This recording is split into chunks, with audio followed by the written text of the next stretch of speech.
Hey everybody, Medusha here. Today's video is another video about the time that I was in the Marines, and this is a response to other jarheads such as the Daniel Process, Brandolin, and Anexo. Each of you told a very compelling story, so now it's my turn. So I'll put a disclaimer here first. This is not meant to make people either join or not join the Marines, but to simply inform them of what it was like when I was in. This is my second video of what it was like for me. So a number of people have asked me, why did I get out? Why I went in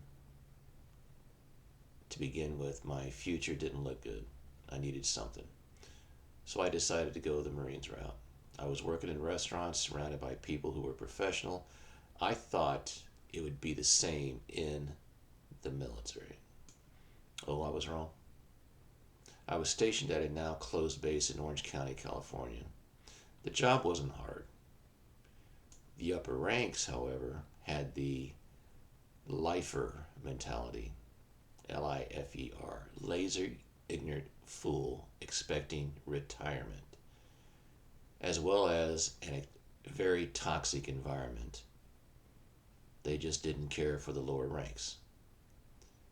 Their morale and mentality of that unit was just in the toilet. Imagine a large group of high school bullies giving people crap every single day, singling people out and just not stopping. Someone who is being harassed not just verbally but also physically, just like Full Metal Jacket in A Few Good Men, and just like the higher ranks in A Few Good Men. They either knew about it or ordered it and did nothing about it later. They would say, oh, don't listen to it, don't interreact, don't let it bother you. Sooner or later, it'll stop. But it never does. And if you do complain, well, then guess what? You're considered a crybaby. Then you had the continuous banter of, like my last video about the Marines, of Parris Island and San Diego. It's rather confusing. A guy from Parris Island would just hate being in the Marines, but he loved the fact that he went to Parris Island. And then he would look down upon San Diego Marines. My unit had the highest rate of drug and alcohol abuse, both on and off base. So much so, my unit was referred to Marijuana Smokers Squadron.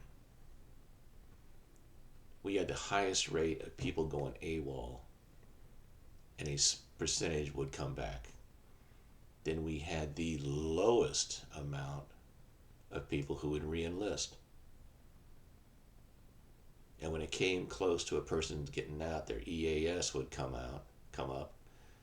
The overweight senior enlisted guy, the NCOIC, would just harass that person and just would ask him why he decided not to re-up. And he would do this almost every single day. And then he would also remind him, well, guess what? Once you get out, all you're going to be doing is flipping burgers. A little bit more detail on my unit. A gunnery sergeant, got busted for being married to two women at the same time. There was one sergeant who went AWOL for 2 years. Somehow, during this time, he was getting paid. He comes back, keeps his rank, and was just a total pain to everybody. The unit would look at this guy and think, that's a leader? I mean, he was fat, he was overweight, and word had it is he had some kind of terminal disease. He goes AWOL again, and just like protocol, when a person goes AWOL, they open up his locker that he has at the barracks. And when they did this guy, they found all sorts of stuff. They had uniforms for an E8, E9, pistols, rifles, several different IDs with his picture and different names. Oh, another thing, there was this little love triangle. And what had happened is that this guy come from overseas, and then this woman came here straight out of school, and then this other guy came in. So the first guy that came from overseas, he hits it off with this woman, and within a year they get married. They move off base, and as soon as it went hot, it went cold, and he moves back on base. And then during this time, that woman starts having an affair with another guy, which is also a friend of the guy that she was married to. His EAS is getting ready to come up, and she gets busted on drugs. His EAS of the guy that she married, comes up, he gets out. And then the other guy, well, he moves in with her. Then him and I, the guy that she's messing around with, go out to the stumps. During this time, that woman gets busted on drugs again. Then the guy that's at the stumps with me, well, he goes AWOL. Later finds out that she went out there and picked him up. He's gone for a few months, then he turns himself in. Of course, he gets court-martialed, he loses his rank, loses money, and the time that he's gone gets added back onto it. So she gets out, moves back home. He in turn does the rest of his time, and he moves in with her. They're together for about another year, and then she announces that she's pregnant. And he packs up and he moves back home to where he's from. I managed to get a hold of her a few years later, and then she told me the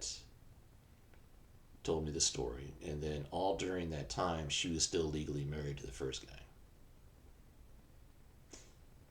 So another couple that was in my unit is they got together and they realized they didn't want to be in the Marines anymore. So what did they do? They began burning buildings all over base. And they purposely failed PFTs. They got busted on drug tests. It was a long drawn out process. Then there was another couple that was together and they was playing around, and the woman got pregnant, and the guy tells her, hey, abort it, because he feels that it's not his. She in turn has a miscarriage, and he is all happy about it. But much like high school and even college, how much things do take place. Everybody that people thought was going to achieve, they didn't. And a number of my people in my unit ended up as, married and divorced a few times. The cops would get called on them because of domestic abuse, even been in jail because of it. Gotten busted for DUI or drug possession. Been taken to court because they can't pay child support. Even been to jail because of that. A long string of dead-end jobs. Ended up working for a company owned by mommy and daddy, or some in turn got business loans from their parents. Some in turn, would take over their business after their parents decide to retire. And in my unit, there was a few guys that's in jail, has been sent to jail. One guy in particular, he was a Orange County brat. Had everything handed to him. He would do the job that he was supposed to when he was active, or should I say, whenever it was his turn for duty. On his day off, he would go help his dad out. Apparently, he got cut off by his parents. and he started working at some other business. And he in turn was eventually he got busted for embezzlement. Another guy, which I did not suspect this at all, he got busted for drugs, spent time in jail for it. And then another guy, well, this really surprised me. He began hanging out with a biker group, and he got busted for attempted murder. And last I heard, he was still in jail. And it's kind of like, your class reunions. I look back at all these people that they would just look at me and thinking, man, you are just a waste of life. And yet, how much better have I done than them? And you would think that a person would just like grow up and go on their lives and concentrate on what they want in their future, but it seems like some of them just all they want to do is just party and hang out. So, hey, the military is what you make of it. And there's no excuse why you cannot have things. Medusa out.